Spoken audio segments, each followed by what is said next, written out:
and we're really pleased to have you here to witness the artist talk for our new exhibition that has opened this week with a reception following the talk. You Understood is a two-person painting show featuring Angie and Christina Renfer Vogel, both Chattanooga. They're friends, which is also interesting, and that'll come out, I think, in the conversation the way they deal with your work. But we're just really grateful for you all to come and have engagement, and the science group here is always just a rich experience. The questions you all may or may not have for the artists at the end. There's always good questions. So without further ado, join me in welcoming Angie and Christina.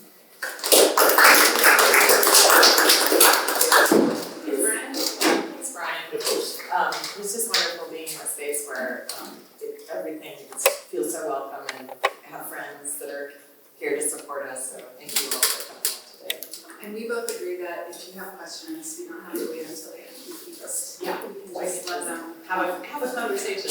Can we call you Alan Wade? Yeah. But not to do it for me, yes, for me. It's your glass on the Social Security. Well, we thought we would take you through some of the sort of process of getting to this point, but also to talk a little bit about our practices as it relates to our other roles as teachers and as parents, which I think really informs the work that we're doing as well. Do you want to start off talking about where this work is? So Angie's work is the very floral sort of pattern work, and then my work is the other kind of floral sort of pattern. Still life work. Interior and exterior. Yeah. Yeah. And for me, like the past 4 years, I mean, I don't know, and beyond, but like the past 4 years in particular have felt like incredibly intense and insane for a number of reasons. Obviously, we all experienced COVID, and that was 2020 was my first and so far only research sabbatical fall, which was a big bummer because that was time that I was hoping to like travel and make a lot of work and see people, and I was able to go to my studio and like escape things, so that was good, but it wasn't the focused time that I was hoping for, and I didn't go anywhere because I was really afraid. And I was trying to get pregnant at that point and got pregnant, which was really exciting, but also very scary in that moment. And I was very, very tired at that time. So like fall 2020 was like just really hard. And then just like continued to be hard. So I had a baby in 2021, which was awesome. And then I had another baby 2 years later, which was, great. But like, it just has felt extra challenging to make work, and 2020 in particular, I think, made me really appreciate in a really, I guess, intense way, the privilege of the studio, like being able to go to the studio and have this space where you can do whatever we want is amazing. And I love being by myself, and it's not hard for me to want to go to the studio and make work, but it felt so, necessary also at that, even though it was hard to do, really necessary to make work. And so the work is like, I feel like this is, in some ways, like my, reemergence from the past 4 years, which has just been like a hard time. And like also a wonderful time personally, like it's just been really kind of confusing. So some of these paintings I started like in 2020, that's so long ago, and also not long ago, but like the painting over there, I started with the pink floral background. I started in 2020, and then I restarted the whole thing again in 2021. And I had to go back to Instagram, like, when did I start this thing? And that painting there, I also started in 2021. I finished up. So like, I haven't painted on them, of course, like consistently all of that time, like over all those years. But they've been like around and haunting me that whole time too. And we're full-time, as Angie mentioned, we're full-time educators, and now I'm like a full-time parent, well, I mean, it's all full-time, so I'm like, I've just been thinking about, a lot of what I've been thinking about is not only the space of the studio, but sort of my, I guess, identities maybe, like dominant identities of being, in whatever order, maybe like a parent and an educator and an artist, and like each one of those things can be all-consuming if you let it. And so I really had to shift from making a lot of work, like making multiple paintings and like kind of flitting around and working on the wall, to like realizing that I could only do one thing at a time, really truly, in order to like get anything done. So like I've just been thinking a lot about those intersections of like where my identities are, like my role as like a mother, caregiver, and an educator, and an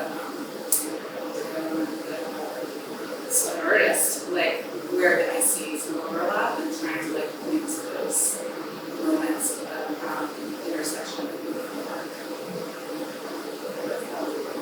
So that's where all of this is coming from. Similar to Christina, the last 4 years have been a lot of change for me. So I also have children. I had a boy and a girl who were 12, 19, and I've been in Chattanooga as part of what I'm doing there is chairing department of art, and I'm a mother and also a teacher at the same time, and trying to just kind of get out. So big upheavals. We moved from Western New York down to Chattanooga. We've been for about 4 years now, and big health challenges within my family. Children growing, trying to just figure out my job, all of those things. But I think the through line to all of that is the studio. And so I see the studio practice functioning as a refuge for me, as a place where I persist. It has always felt a place that's expansive, whereas sometimes my daily life things feel like they're retracting. You know, the expansive part of being an artist gets boiled down to chores and trying to keep your family in line, trying to get to that next day. But when I get into the studio, it ends up being the space where I can. It feels like I have this superpower of slowing down time, so that I'm really focused in that moment. But it's difficult, as we all know, to find those periods of time in order to devote to that. But it's such a relief when you get back. So the paintings came out of some travel that I did this summer, going back to visit friends, and I was out on the West Coast with a good friend of mine who has an acre dog in Rhode Island, and I was living there for 4 days, but she is also an artist and has created this place for herself and for visitors that also, like the studio, slows down time. It develops you this sort of space of expansion. And so the paintings came out of that thinking, like, how do I hold on to that? How do I represent that in a way that can convey that to other people? They're also about joy, trying to persist in joy at a time when I feel bombarded with so much pain and sorrow and inability to affect anything that's happening in the world inside. And I do have these moments where I think, you know, what right do I have to be painting flowers on a day that across the world is so tragic is happening that I feel so much for, but I don't know what to do with that. But I now often realize as I'm sitting in my studio working about myself, that this is what I have to offer, is pushing back against that in my own way and trying to do something that is joyful and something that in simplicity is about answering that sense of helplessness.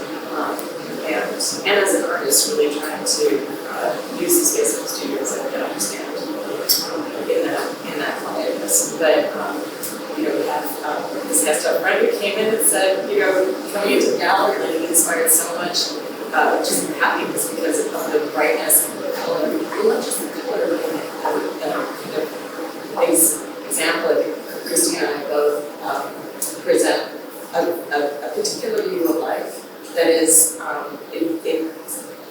seems, very deceptively simple, but it's very rich and complicated in what we're presenting. So, do you want to talk a little bit about just, did you? Yeah, the word I think of when I look at this game is exuberance. I like to start off, then I just start, it's really open up to the universe. And I feel like an accountant. I hope you live here. Can I ask? Sure.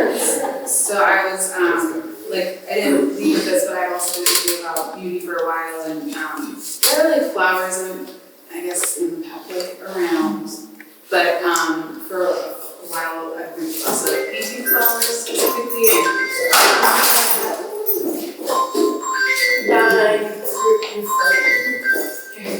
yeah, no problem.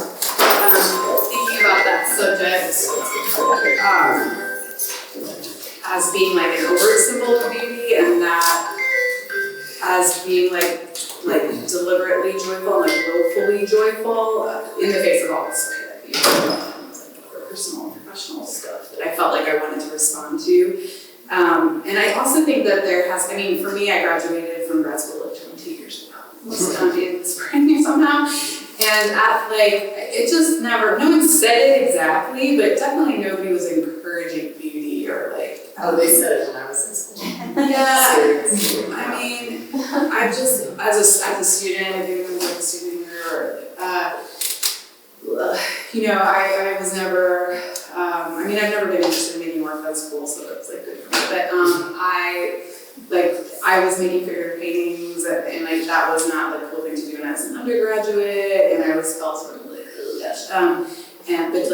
But stubbornly doing it anyway, because that's what I wanted to do. And then in grad school, I kind of just continued on doing that, and working a lot with portraiture and thinking about personal narrative, which definitely was not something that was encouraged at that time. And I guess 2016, after the election in 2016 too, and things felt very dark in the world, and just in my professional life, things felt really toxic.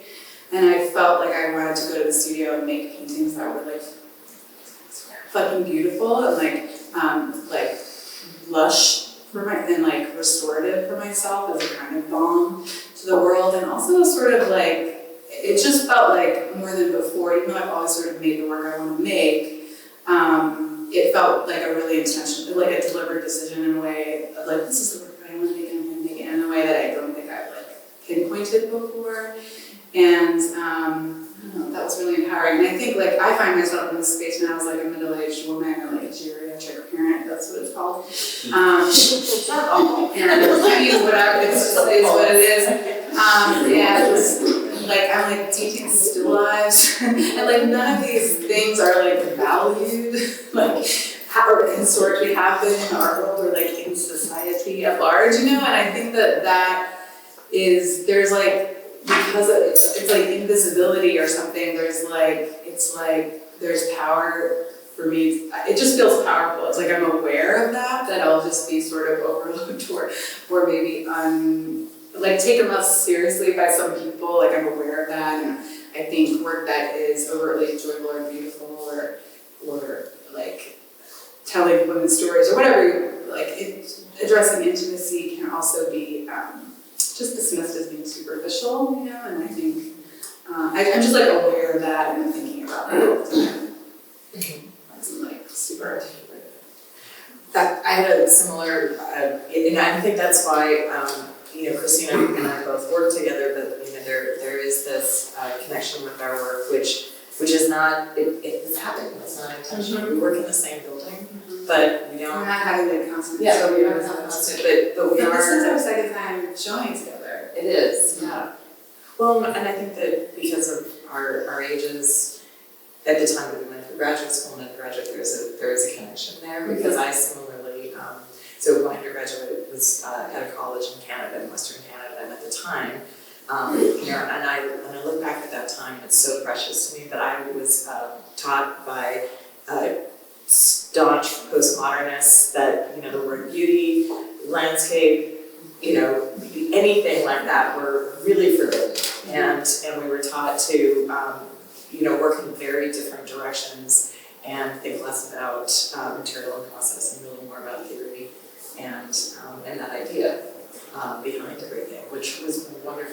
representation, but I think took me a long time to recognize where my voice was in that. And then layer on top of that the day job of being a faculty member and gearing a lot of my younger artist life towards holding on to that job. And kind of the work was focused on exhibiting in order to make sure that I was also on that track for everything. A conversation with a friend of mine who's younger than me and just come out of graduate school a number of years and we were at LPR and he looked at me and he said, so when did you figure out you were an artist? And I had to think about that and I said, I think it was last year. And he looked at me and he thought, oh, surely, that was really fun. And I said, no, I'm serious about this. I'm finally getting to the point. I finally got to the point in my life, and it's my practice as an artist where I'm working without constraint. And that I feel, I can tell my younger work, I feel as a 51-year-old woman's power in my experience, and also acknowledgement of what it is that makes sense for me in my own work. And that it's a great place to be, but it took me a long time to get here, and to feel that this is what I've always wanted. But previous to that, there were times where I thought, is this really worth doing? After all that we're experiencing all week, is this? Can I? And I think that's really where it came together, as I finally was able to answer that question and say, no, actually, there is something else that I can do. This is the thing that I'm made to do, and that conviction is really important. But the work, as I said before, I personally see this as a refuge, as a place to be expansive. It also is, it's just fun. I think that was the other thing coming through undergraduate and graduate school is you're not supposed to have fun in your studio. And if you admit that, then you're not serious. If you admit that, then there must be something that you're missing. And to go back to what I was saying before, is to get to that point where now I'm fully inhabited going as an artist. Damn it, I'm going to come in my studio. And I'm not saying that happens every day, but it is something to chase, it's something to recognize and kind of move towards. And I think that influences the way I teach as well. It does connect with all of that. We are fortunate to have faculty studios on campus. They're not the best physical studios, but in terms of space and having a place to go to, it's really good. And I just feel so privileged to be here and to have this time in this space to take the work out of the studio, because the studio is such an intimate space, but you see the work so differently when you're kind of hauling it around, putting it up on the wall and down on the floor, and you actually see it in a space where it should be, and also in concert with someone else that I respect so highly. So Christina, tell me about the stories. How do you assemble them? Sure. And then you have these flashes of your family life that appear there, which are and also your references as well. I have to say, I don't have a lot of friends. I'm like a funky word. I don't think I'm fun in the classroom. And I have funny, I want people to enjoy themselves, but I also do people. But I do think though, I take a lot of pleasure in this work. I have this great amount, so I don't memorize this word already today, but I have thought about how this work is installed in building, so it's really I'm making it, hoping it will show them so that I'm not saying that, but it is also really listen to all of this, so it still resonates, but I just want to say like that's pretty good. But yeah, I don't know, I'm just trying to, I don't know how it happened that I'm now making syllabus. because it's never really been a genre. I just like love painting, but it's never really been a genre that I've been like super into per se. But I've just been thinking about, like I do strongly identify as a representational painter, of course, and I'm a perceptual painter specifically. And I just haven't felt like I've been sort of like moving through the genres. I'm pretty sure I say still life, and they are kind of portraits as much as they are still lives, and then also sort of interiors. So I think some of the others they kind of straddle all those things for me. And this one in particular, I think I was thinking about source material, and I was just thinking about just like being part of this, like the studio. So I'm like referencing some like objects. Like this is like a cutting mat, and like these things that I've just had, some of these postcards and camera that I've just had with me, if not these exact postcards, like steps that I've been for a long time that I just use for different spaces. It's just like, I don't know, reminders, inspiration, etc.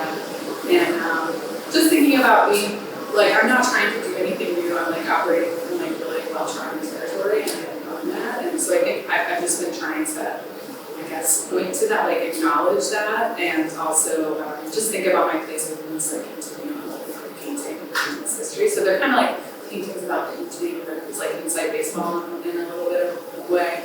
But also just, I guess, giving a shout out to some people who are like friends and heroes and people I'm thinking about. And then, I mean, they all sort of mean different things. I mean, I'm working in some ways about, like I am working from a place of personal narrative, but I don't want it to be necessarily that obvious. And I always hesitate to say like this is like universal in many ways. I don't think you can really claim to like speak for everyone, but I'm hoping that some of the things that I'm referencing can be open enough that other people can recognize something, and they can be maybe familiar objects for other people. So like some of the objects are highly personal, and some other things are like from my studio, and some things I've found that are giving me some sort of feeling about something that's personal, or creating some sort of emotional space that I'm trying to create when all those things are packed together. This painting in particular, you see it later, is like I made in June, so it's like I didn't spend 4 years on it. I spent a really, like it was really nice to make a painting in just like 6 weeks. That's when you're on residency? Yeah, I was able to do a residency at Stillworks, which is in Chattanooga, which I recommend everybody know about and apply to if you're an artist. But that one I was thinking specifically about like being a parent and an artist and an educator, and so like objects from all of these facets of my life in some way. And also just like, I was thinking about this in the car, like there are objects that like the parents, there's like a Montessori egg, and there's like,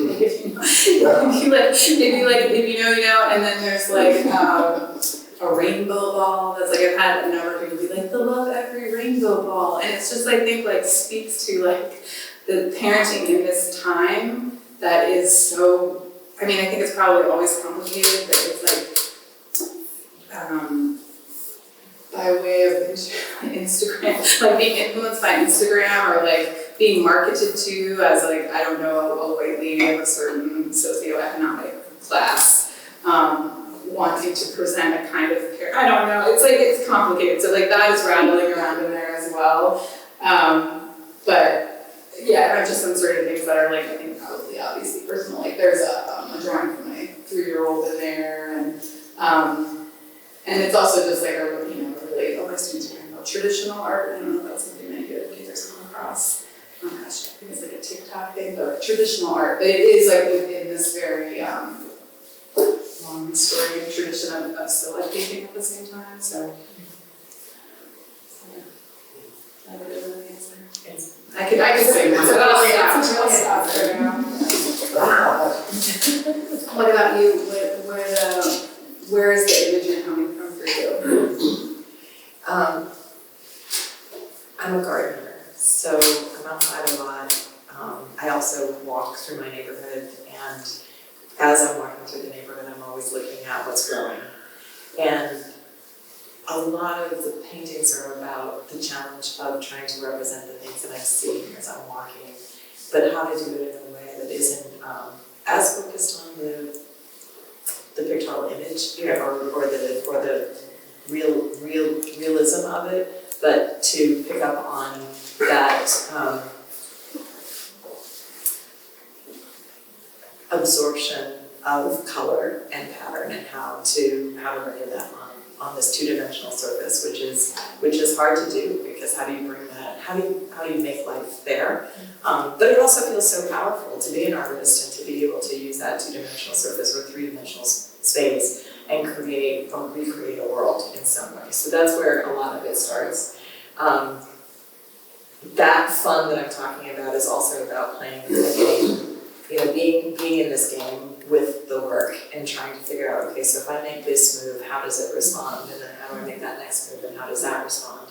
Like play, like fun. It is fun and play, and trying to figure out, like, does this, so a lot of the work is very intuitive, and so it's like, I often struggle with my own self, in that there's often this voice, and maybe some of you have this, where it's like, oh, don't do that, that's just so stupid. That's a terrible color, like, why would you do that? And oh, but if you do this, then is it serious? It's gonna embarrass you. And I said, I was just telling you earlier, I finally got to a point where it's like, fuck it. I'm just gonna put that color down, I'm gonna make that shape, and then because I think of all the things that I could do, because I have this power in my studio, I can change the direction, I can change my mind, and it's not going to harm anybody other than my own sensibility. I might make something that's so ugly that it upsets me, because it's so wrong. But those wrong decisions end up being so delicious and good. I know we talked about it at Stover's about how sometimes you pick up something and it speaks to you. It could be a material of a piece of carpet or something where you're like, I can't put this down, but I can't figure out how to make this part of my work. And so it's that. So a lot of the work comes from trying to express my blocks and my relationship with my art on this two-dimensional surface, but also in playing this elaborate game with the work and trying to figure out, like, is this where I'm going? Is that where I'm going? And then that huge sense of relief or when it's done, and I shouldn't touch it anymore. I work in not so much a series, but I have a short attention span, and I like to get moving as quickly as possible. So I'm usually working on 6 to 10 pieces at a time, and moving through them very quickly. And as they're drying, I'll start something else. So I just had something in my studio recently who, most of my studio is geared towards me, and then I have this corner where I'm sewing and spinning yarn and doing other things, and so there's always something that I have to do. And I think that those activities are often a way of gaining momentum, so that when I get to the painting, I'm ready to, and I've cleared my head of all of the thoughts that tell me not to do something, to pull that together. But yeah, so I was telling you that these are from walks and time that I spent on the West Coast earlier in the summer. These ones came together very quickly, just over the last summer period. It was because it felt so full that I needed to just move that out with my body. And you like taking pictures of your phone or making drawings or just like fun? I have photographs, and those are often starting point, but there was a part of the process where I actually have to put the photographs away because they don't help anymore. They end up being too much. There's too much specificity, I guess, and I have to move away from them. How about you? Do you use your process? These are all from observation, so like I set all these things up and specifically I take these things down. Right now, one is to It's like haunting, yeah, it's like haunting me. They here's something that was running and slow it up, it's like rolling off. So it's a bit of a fiction because I'm eating 10 times a day. Just making decisions in response to it, as you're saying. But I do use, I am really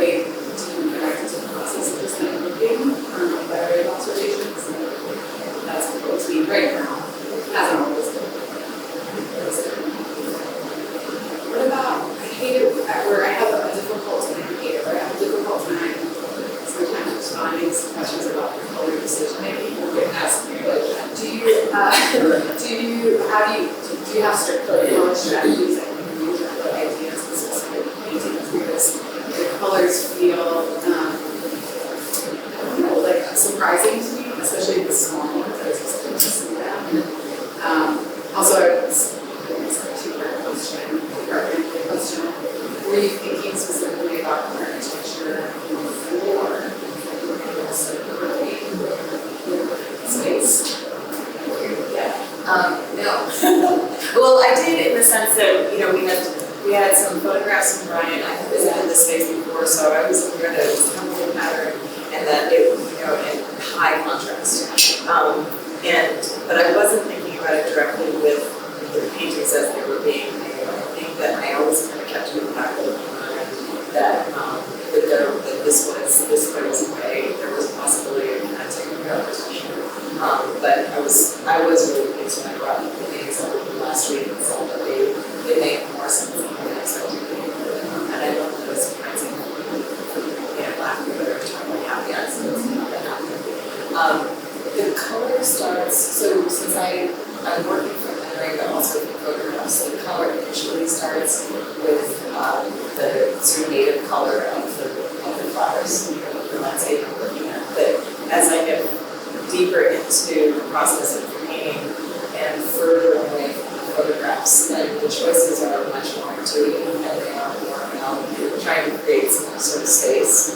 But I love that Brian, we were looking at them last week, and he said that he really felt like they extended kind of beyond the edges, and that just happens to be sort of like the bit that we're seeing right now, but you can imagine them being kind of still beyond that, and I love that because the color, as I'm looking at it, it's really about being able to create some kind of space, or in the sense of the smaller ones and fullness to them. But I have my friend Robin is also a painter. I tend to always sort of let things that are lighter and lighter. Robin has a tendency to go towards these colors that I think are really ugly, but she puts them together in such a way that is so brilliant. So I keep her in mind as I'm thinking about how to do that into beauty is a big concern for me. But sometimes I can get too sweet and too sentimental, and so that's when I want to make some changes that will control that. And I think the one that's behind it is a good example of that terrible, fleshy, peachy color that when I first put it down and first mixed it, I thought, this is disgusting. I can't make this work. But then as I laid it down, that was that move and that challenge that day to figure out how to make this something that I could love, and turn it from this very uncomfortable situation to something which I think it needs to be exactly that. And I think that's always part of the play in the studio is that transformation of something. We're bringing a material that we feel this connection to, but it just is so terrible. Like, as I trained as a sculptor, and there were many times that I would be fascinated with a piece of metal or fabric or something, and I would feel like I had to have it in there that just made no sense, and then to struggle to make that make sense and give me a wonderful feeling when it does, or the terrible feeling when you have to give that in a way to actually give it away to someone and say, I have to get this out of my studio because I can't look at it anymore. It's making me really angry, but at one point I loved it. Like, have you ever had that where you've talked a little bit about that with the painting that's sort of the main one as you're going through the door and having to repaint it. So at what point did you realize I think I'm 3/4 way done, but now I'm just starting again? Well, it was when I realized I had an oil ground and I painted a water-based paint on top of it. I was like, oh god, that's not gonna work. So then I ripped it off and started moving again. So I wasn't 3/4 of the way, but I was too far. It was too far. So it was more logistical. But I I mean, I have those things that don't ever make it through, or that I push through. I mean, that is like also the danger, and I mean, this is not my plan going forward, but like working at a paint for 3 or 4 years, like, in little like bursts over time is like, I've had people say to me like, I could never like get back into it, and it's like, I would rather not, like, it's hard to like, to get back into it and think about like, what were those, I don't get in the headspace or whatever of the work, but I just don't really have any other choice if I want to keep it going. I have a question. Yeah, Feels like a good time. please. Question is, what are your expectations and or hopes for viewers? And I'll qualify that question or give context, because the title of the show was, I would say it was more of a prompt. I didn't write a statement about it, but more of this sense for me of feeling invited into a world, which you all have talked about, and yet having the sense that there was human presence in the scene in some way, and this feeling that a person or people were standing just out of frame. So the implied use of you grammatically, nerdily, is the title of the show, but it's also like you understood, who understood, so it's something like an invitation or a pointing to this moment where the work needs to be work. So I'd love to hear it all. Talk about that. I can go. I think that I come to like, I think my paintings are really direct on one hand, like I'm not trying to obfuscate or like abstract. And I want that to be, like I want there to be a straightforward quality, but I also hope, and this won't happen for everybody, and it's not the goal. But I hope that there's something that will hold somebody a little bit longer, so I hope that if that could be like an attention to surface or color or like a relationship to an object.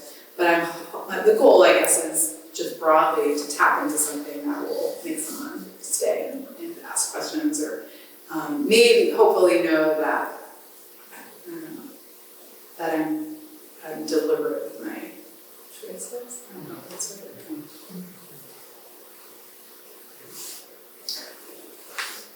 What I hope for as people wander in here is initially just delight.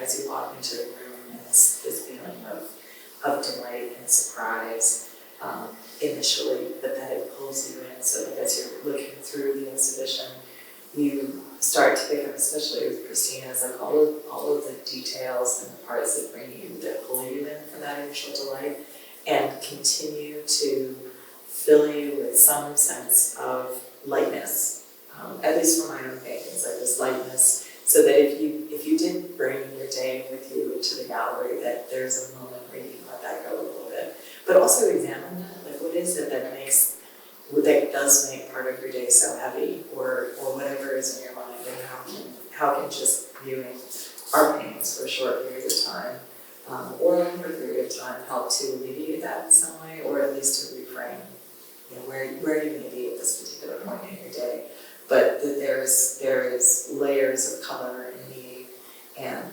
especially in Christina's work, all of these different and intriguing signs that bring you to thinking about other things that might be related. Especially when looking at this painting here, but your son's drawing in the back corner, and the exuberance of that compared to like just but also the controlled quality of the still life, but that there's a portion of it, of that other presence outside of the frame of this child and their exuberance within that. So it's really great. I learned something already from this talk, which I always do, but I think I know the artist here. There's always so much more depth. And I think it's interesting that it's the genres we want to talk about relevance, and we're talking about pushing back against those genres. I I don't know what era we live in, but it's some kind of post-college.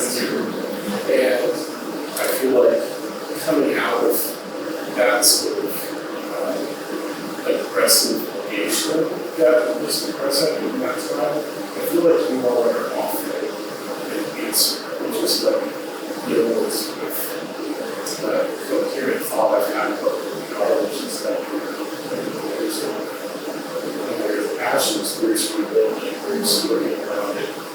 These are actually what's around you and building back. And I feel like there is, that's highly relevant because part of that is one of It's also sort of going like, who's authority? I don't think who's authority should be operating. Where I think at that time, the time I was in school, there was very little authority. And I love that we're making it in which there's so many ways of working, expressing, and you're going to find your community. And where previously it seemed like there was this like, this is the art world. If you want any success, any foothold in this, you have to really, you have to give up to your back authority. And it feels less than that. But thank you all for being out today. I don't know if there are any questions or. It's really nice to hear you talking about beauty because I had a similar experience in graduate school. Where it's like first time you use that word, you sort of got slapped in the hand or something like that. And I see it's a really exquisite show, and it's just like Christina and your work, the attention to detail and observation, and Angie just the building, like we're all this all the time. That's a certain accumulation and retention that but it's really nice to see the strong number that we've got. Those can slow down time and it can show us different concepts of time and space. It's really wonderful. So thank you.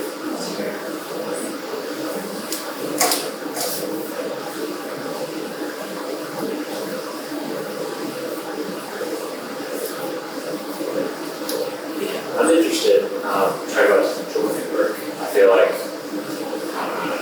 talking about people put that first.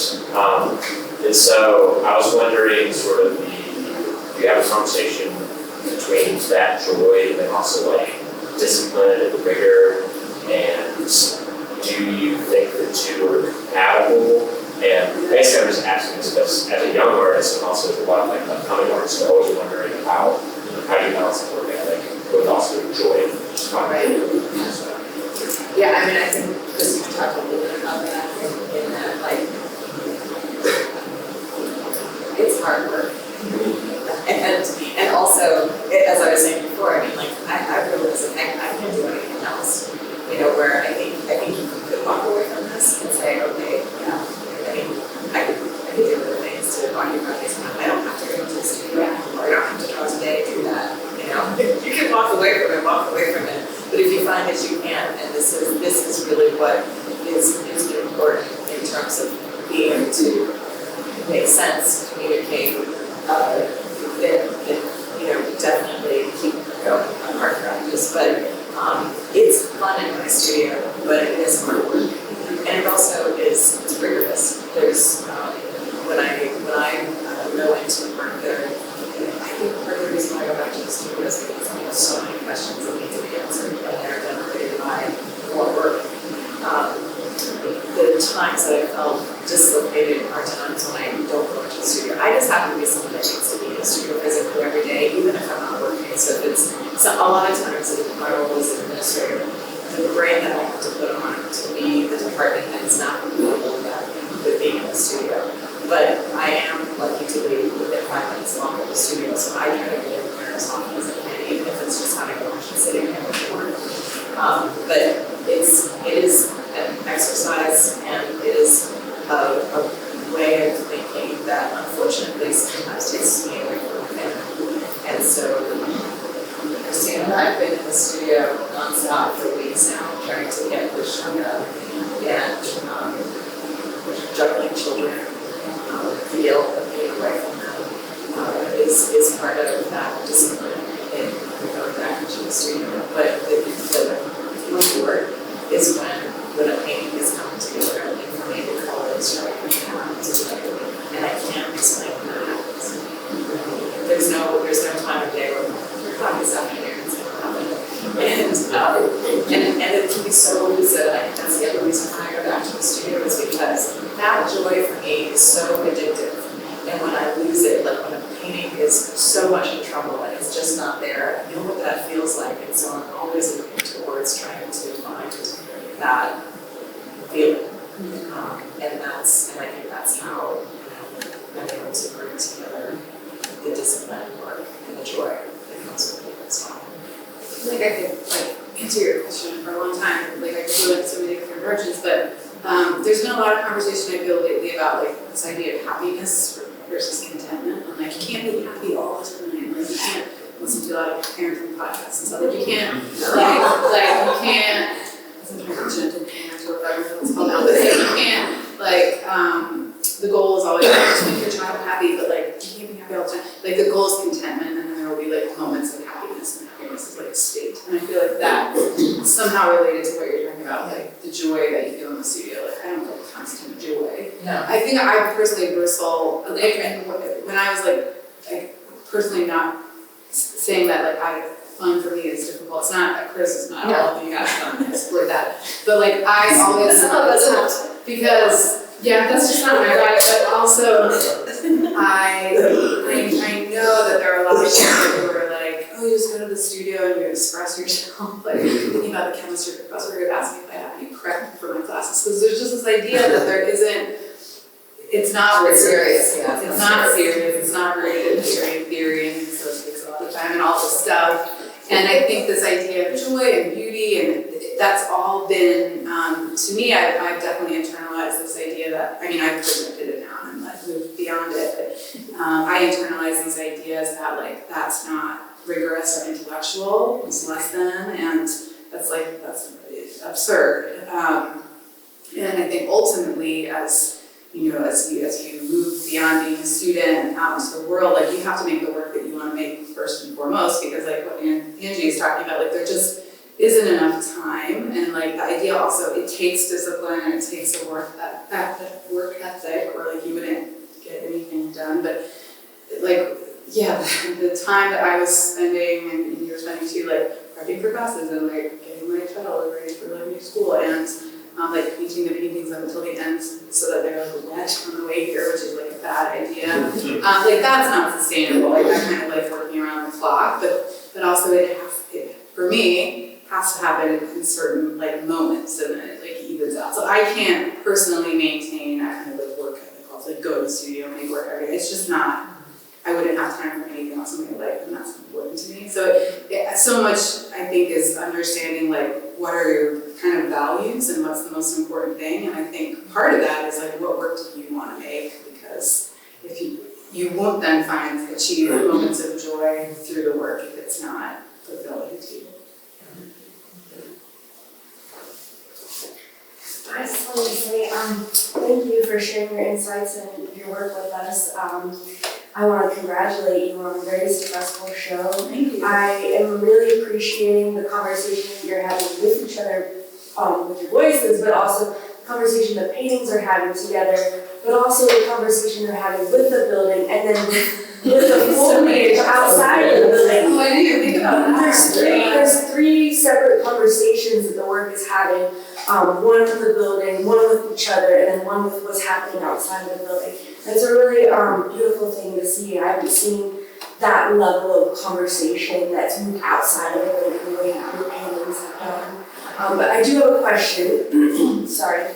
Thank you for sharing your personal experiences with motherhood and being an artist.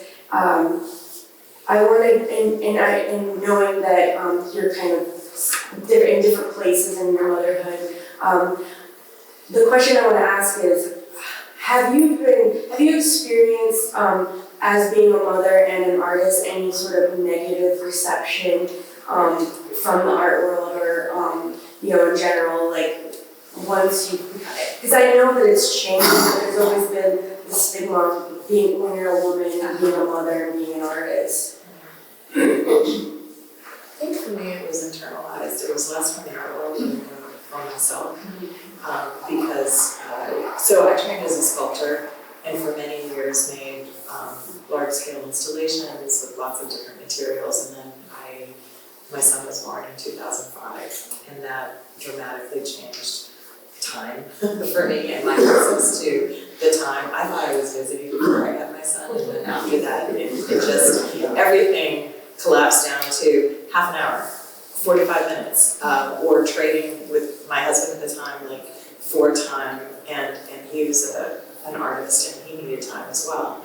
So I couldn't keep working the way that I was because of the fact that carving wood, you can't just put it down like after 20 minutes, or at least I couldn't. And so I started, and I stopped working for a while and was so miserable, and I gotta get back into this. And so then began painting, because that was a way of thinking and being where I could pick it up and put it down. If I made a mistake, I could paint over it.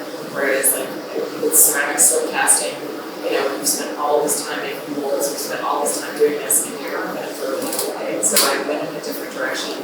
I just needed to start with something, and I was really also was part of depression and trying to figure out like, how to get this rolling. And I started painting, and of course, a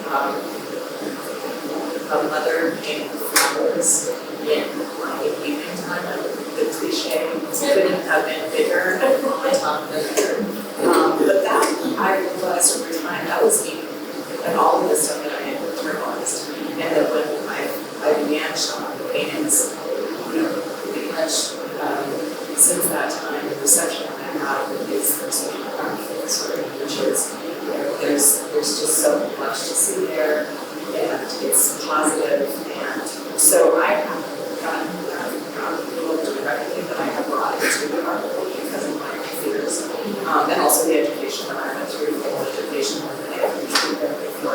for rejection, even before I got the rejection, which sounds horrible, but that's sort of where that was coming from. But I also think that I'm a fully tenured professor, and I think pre-tenure I would have thought very differently about that, about the work that I do. And I think as we were talking earlier, I'm fortunate to be an artist at a time when there is more for different kinds of work, different kinds of people, and ways that haven't been before. So it's certainly a better time, a more generative time to be a mother, to be an art to me. So we're not just always a mother, but in art or previously. Unfortunately, there's still a lot of residencies that allow you to bring your family. Yeah, and so many of us are not single men painting outdoors, so or painting indoors. And unfortunately that hasn't sort of caught up, but I think that there are other ways in which it's more inclusive. I think it's a little too soon, like my oldest is 3, so we'll see, but I haven't experienced that I know of, like the word like comments or whatever, but I mean, and of course caregiving and parenting is really different for me, but like for the most part we are default parents and they're still taking as we're in control labor and school labor and of course we're in this room. But so I like Angie, like I feel like I'm also a tender professor now. The benefit of being a geriatric parent, let's say, is that like I feel like I really know myself and I just don't care. Like the older I get, I just do not care what people think. I mean, like I don't think I'm a sociopath or anything, but like, I just am not concerned with pleasing people or I don't know what the right words, and I just think it's like a generous thing to be open. I'm not saying like make everything a therapy session, but like I don't think it benefits anyone not to talk about personal issues. I think it's like, I was just listening to Miranda Devine talking about all fours, which is like, it's so good if you're on that airplane. Let's try. I want to know about that topic, but I don't know. I just think like we have to talk about these things, and nobody so far has. Like when I was I would say I was a student, I had was women most of the time. Don't talk about your children, or don't talk about parenthood, don't talk about the relationship. Because I think they experience a very different situation where they were not respected as a or chose not to. And like nobody should have a child. Like it's not something to go into. I think also that it's not an answer for everybody. But like if one chooses to do it, like the biggest thing that I've experienced is just being incredible and all that stuff, but also like it impacts just the time. But I think so many people are being open about their personal experiences now, and I think that's also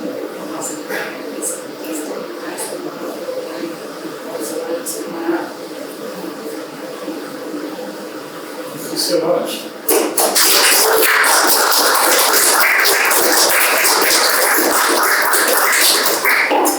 Yeah, feel free to stick around, sign this guest book, and definitely don't miss Russell's own Kelly Heiner's excellent stairwell installation. It is so well done and site responsive, so guys get to believe it.